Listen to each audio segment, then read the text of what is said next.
సంక్రాంతి వచ్చిందంటే ఎంత పండగ అందరికీ.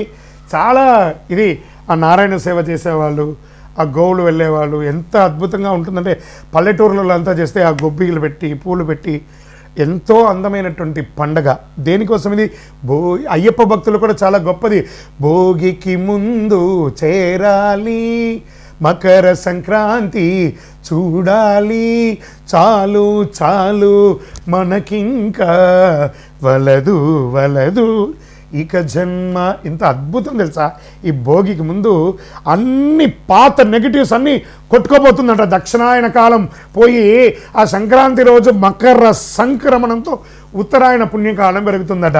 దీనికోసం బాగా భోగి మంటలు వేసుకుంటారు. అన్ని చెత్త చెదారం అంతా ఎందుకు వేసి కాలుస్తారు? ఏదో మొక్కుబడిగా చేస్తారనుకున్నారా?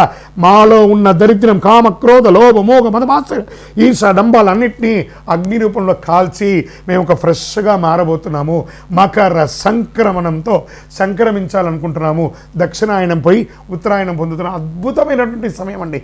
ఆధ్యాత్మికతకు కొత్త సంవత్సరంలో, ఆంగ్ల నూతన సంవత్సరంలో మొట్టమొదటి పండుగ అండి ఆ మకర సంక్రాంతి. అద్భుతం. ఎలా పాత అలవాట్లు, పాత కష్టాలు, నెగిటివిటీ ఇవన్నీ భోగి మంటలో దహనం చేసేస్తున్నాం. ఎంత అద్భుతం కదా! భగవంతుడు మనకి ఇచ్చినవన్నీ కొత్త జీవితానికి సిద్ధంగా అవడం. ఆచారాలు, తెల్లవారుజామున భోగి మంటలు, ఇంటి ముందు ముగ్గు గొబ్బిళ్ళు, ఇంటి శుభ్రత, పాత వస్తువులు తొలగింపు, భోగి ఫలం, రోగాలు తగ్గుతాయి, మనసుకు తేలిక, ఇంట్లో శుభ్రత. ఇంకా మకర సంక్రాంతి ఎలా పర్వదినం ఎలా ఉంటుందంటే, సంక్రాంతి మహిమ సూర్యుడు ఉత్తరాయణ ప్రయాణం ప్రారంభం. అప్పటి వరకు 6 నెలలు దక్షిణాయనం ఉన్నాడు కదా, జూలై 15 నుంచి ఇక్కడి నుంచి ప్రారంభిస్తున్నాడు. మకర సంక్రమణంతో ఉత్తరాయణ పుణ్యకాలం స్టార్ట్ అయింది. దేవతలకు అత్యంత ప్రీతికరమైనటువంటి ఉత్తరాయణ కాలం అంటారు. దాన ధర్మాలకు విశేష ఫలం అని చెప్తారు.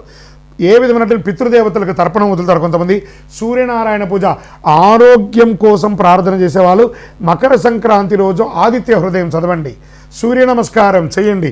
అంత అద్భుతంగా ఉంటారు. కొత్త బట్టలు కొండి చిన్నపిల్లల్ని సంతృప్తి పరచండి. ఎంత అద్భుతంగా ఉంటుందో తెలుసా?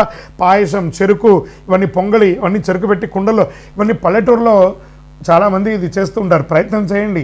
ఆ పొంగలి వండి అందరికీ 10 మందికి పెట్టడం చాలా విశేషంగా మన సౌత్ ఇండియాలో చాలా ప్రాంతాల్లో దీన్ని చేస్తుంటారు. ప్రత్యేకించి తమిళనాడులో దీన్ని చాలా జల్లికట్టు అనే ఒక కార్యక్రమం కూడా చాలా అద్భుతంగా చేస్తుంటారు కనుమ రోజు.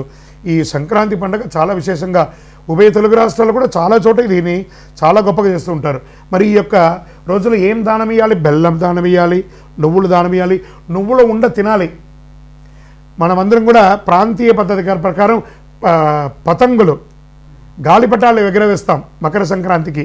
చాలా ఒక అన్నదమ్ములు, అక్క చెల్లెలు, భార్యాభర్తలు, పిల్లలు, బిడ్డ, అల్లుడు కలిసి కట్టి ఆనందంగా సంబరంగా చేసుకునే ఒక మహత్తరమైనటువంటి పండుగ ఏదైనా ఉందంటే సంక్రాంతి. మకర సంక్రాంతి, మకరుడు మారుతున్నటువంటి సంక్రాంతి. ఈ కనుమ పండుగ వచ్చేసింది అనుకుందాం. కనుమ ప్రాముఖ్యత ఏంది? వ్యవసాయదారులకి. అంటే ఒక దున్నపోతు ఉంటుంది సరా, దాన్ని కొట్టి కొట్టి దున్ని దున్ని దున్ని దున్ని కట్టబెట్టి దున్నుతూనే ఉంటారు. దున్నపోతు కూడా ఒకరోజు వస్తుందంటారు చూస్తారా, కనుమండి. ఆ సాక్షాత్ ఆ యొక్క కల్ప వృక్షం అండి, భూలోక కల్ప వృక్షం ఏదైనా ఉందంటే ఆవే అండి.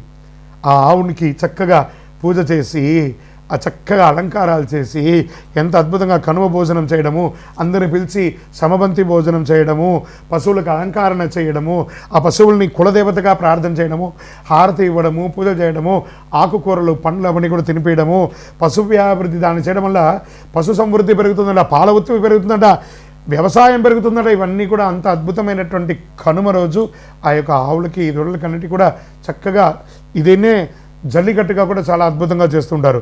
భోగి చెడును వదలడం, సంక్రాంతి శుభాన్ని ఆహ్వానించడం, కనుమ కృతజ్ఞతగా జీవించడం. ఈ 3 పాటిస్తే జీవితం సమృద్ధిగా ఉంటుంది. కొత్త ఆశలు, కుటుంబ కలయిక, ఆర్థిక స్థిరత్వం, ఆరోగ్యం, శాంతి, ఆనందం ఇవన్నీ కూడా కలిసి వస్తుంది. అందరికీ కూడా మకర సంక్రాంతి శుభాకాంక్షలు.